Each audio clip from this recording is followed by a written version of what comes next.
On today's PropTech VC podcast, we're joined by David Friedlander. David is a very interesting guy, a housing innovation veteran who loves experimenting with lifestyle design in the way he lives. He's been featured in the New York Times, and you might remember him from a Netflix documentary on minimalism. He's done a lot to impact the way the industry thinks about living. David, thank you for coming on the show. Zain, it's a pleasure being here. Firstly, what is a housing innovation veteran? The veteran part is just I'm getting older. When you do something long enough, you can call yourself a veteran. I've been dabbling with certainly on the record with novel forms of housing and really novel forms of living, because the two really are inseparable. You can't put a kind of an old mindset into a new structure. Whatever the technology is, and the technology here in question is housing. So anyway, looking at how innovation could be brought to bear to make housing better, just from a product standpoint, more sustainable. I don't want to say more sustainable, like this is something that can be sustained, and equitable, that the housing economics, either whichever way you get there, and it has to be assaulted from a number of ways, that housing economics of the local economics, incomes, local businesses and all this, that they're in sync with the product that is available. And in the case that I'm focusing, the product is housing. Yeah. And most of that has been geared towards kind of new forms of architecture, like micro apartments, but then that translated to new operating models and new types of modern methods of construction, modular, prefab, ADU. I mean, you name it. Like any sort of anything that kind of deviates from the norm. I've researched it for a good 10 years. Yeah, and you've been quoted, and you've even written articles, across some very large publications, and I've enjoyed reading some of the things you've said. When we think about housing innovation, where is the core problem? Where do you see it? Some might suggest that it's a global problem. It's targeted on the affordability spectrum, where we need more affordable ways to house people. You've got cities, and I'm in San Francisco, where it costs the state $60,000 for each homeless tent, and hundreds of thousands of dollars when you look at the costs fully loaded. And on the other spectrum, perhaps the problem might be commercialization and finding better investment opportunities on the institutional side. Where do you see the crux of the problem that housing innovation really needs to address? Yeah, great. Yeah, some really nice stuff to wrap around. I mean, I'll parse this out in a few different ways, and they're kind of related. One is the number of people that are at stake with the wrong solution. Like when you can essentially monetize homeless people for $60,000 a head, and that's just like one of the more, kind of gross examples of this. But, that can be, I like to say to some of my engineers friends that basically the world is all patches and glue right now. It's like fixing problems that really shouldn't need to be solved, and then anyway, so you have a lot of people at stake pushing the wrong agenda. I'll bring it to, my area of expertise, which is, housing innovation. And in San Francisco, I was trying to push a modular homeless housing project, and the developer I was working with was trying to lease back beds with supportive, or I think it was beds and maybe supportive services for like $1,000 a head, which was like, I think it was almost a third of like the debt service fees on these like dilapidated SROs, and essentially, and it was shot down because San Francisco labor unions didn't have the full stake in the project, right? And the lot that we were asking for was over a Department of Public Works. It was a platform over a parking lot, like this super unloved piece of land, and basically labor shot it down. You could see that everywhere, where there's people who's like, this is gonna mess up our, our contracts. This is gonna mess up our vendor, whatever. So that's really the biggest thing right now. Like the people who won't get out of the way of innovation, whether it's on a policy or technological standpoint. So it's the regulators. It's putting all these bureaucratic processes in. Now, there are, we don't want to make it just about California, but California is doing great things with its. Oh, I could do that with any state. Because you've got the concept of ADUs, accessory dwelling units, where California is making it quite easy to add or convert structures in your yard in order to have, a one-bedroom apartment, for example. But at the same time, there seems to be a resistance to the new, which is shocking because to repeat what's broken is nonsense, it's insanity, right? And we have a severe shortage of housing. So when we look at the regulation side, what is it that the people who are involved in these positions of power or decisions, what are they actually afraid of?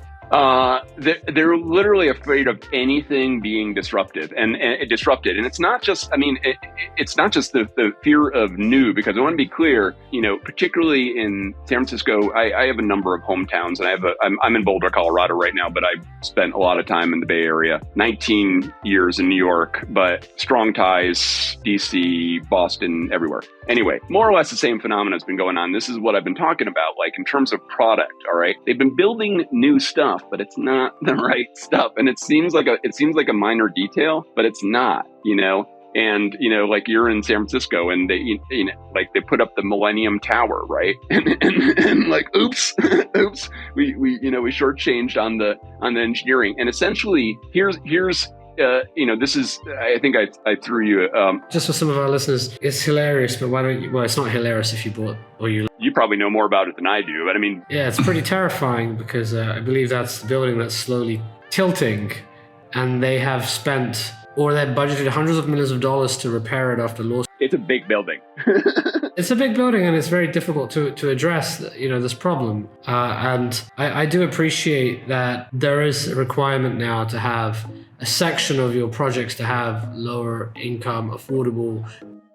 That's like, again, this is like the whole monetization of dysfunction, right? We shouldn't need that stuff. And this is not, I'm not talking some esoteric language. Go to Europe and, everyone lives in modest size, not everyone, but people of various different income levels live in, fairly modest size multifamily places. So they can all kind of live, so there's not this like huge sprawling universe, which is what we got here. Are you saying part of the problem is our need for space and wanting ground? Well, there's a lot of problems. So I'll bring it back to urban dwellings. And Millennium Tower. So these really super tall things, they seem like cool, and it's like, oh, we can do them, but they're really, you said we're averse to the new, but we're also like averse to like looking back at the past and seeing what worked. And I will go back to Europe, where most European capitals don't allow skyscrapers. Okay. And then we go to America, where they're just popping up like zits, on a teenager or whatever. Sorry for the metaphor, but whatever. Go to Miami, go to Boston, the Seaport, San Francisco, New York, and all these things. So they've been popping up these towers. Now, I sent you an essay that I'm hoping to get published here soon, and essentially these towers really are not, in terms of what we know about design, product design, how people use their built environment. These are not good buildings. They are not good design. They're not built around how, like when you have a 3-story foyer, that's essentially designed around dark money from from countries that I won't name, like literally that's the market base, and while people, and I'm not talking about poor people, I'm talking about just like, I had a really hard time affording, my place in New York City, and like, I'm not poor.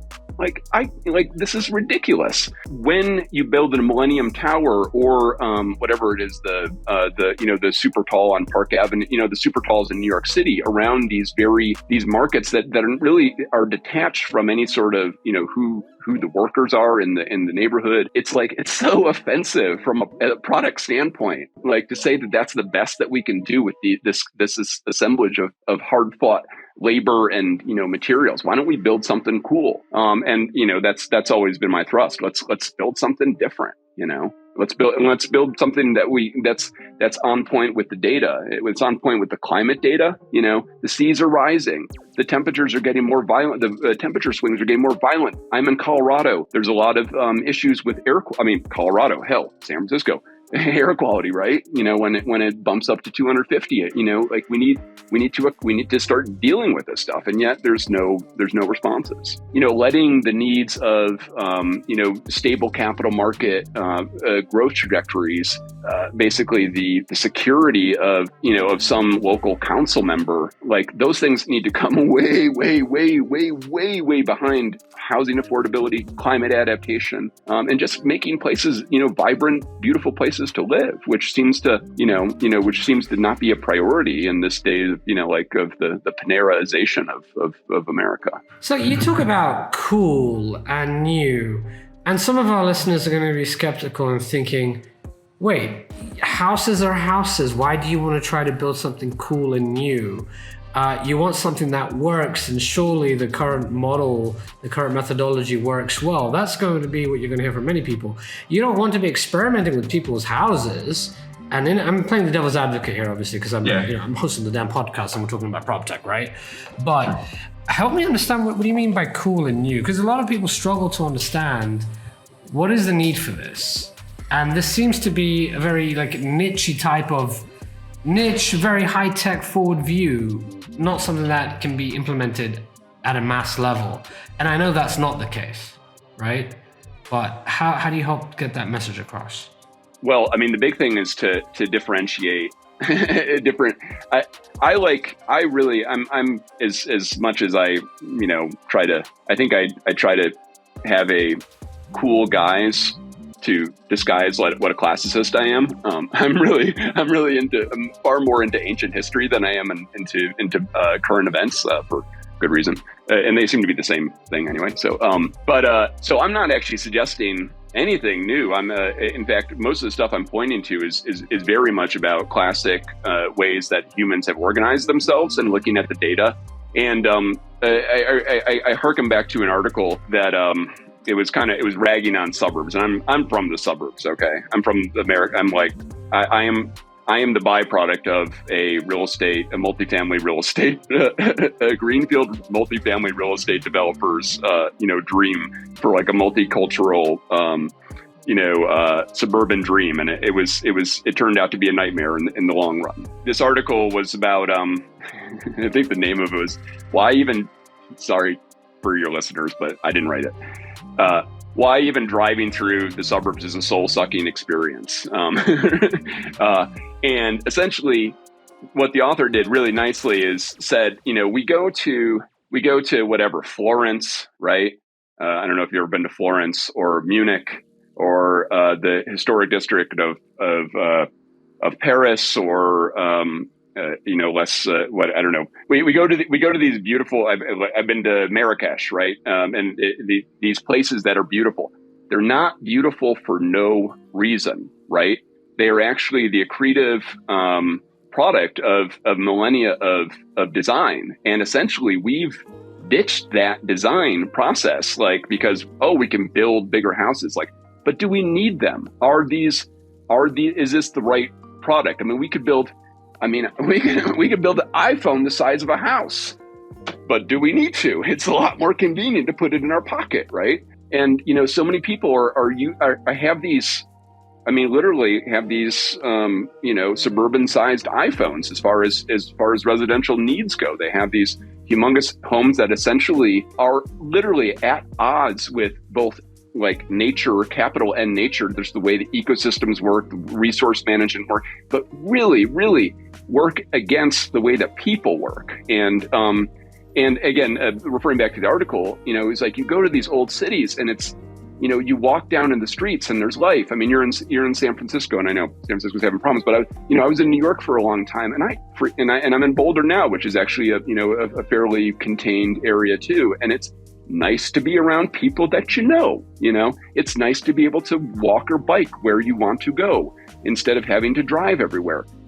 this is not a political thing. It's not even an environmental thing. It's just, this is the way, this is optimal product design. And then so we have some very good ideas in terms of scale of what cities and housing units should look like. And really design, I use this expression, designing for the ages instead of the times. Why are there all these housing formats that we're still using in England or in Singapore or in Hong Kong? And yet we've been using it for hundreds of years. And they're like, why don't we just build those, but do it with CLT panels and do it with, whatever automation we have at our disposal, or we can, figure out some way of training people to, I think, being skilled carpentry it's a great job. But I think a combination of new and old tech, this is what we're craving. This is what we go on vacations to experience, and yet, kind of resign ourselves to substandard fare when we get back home.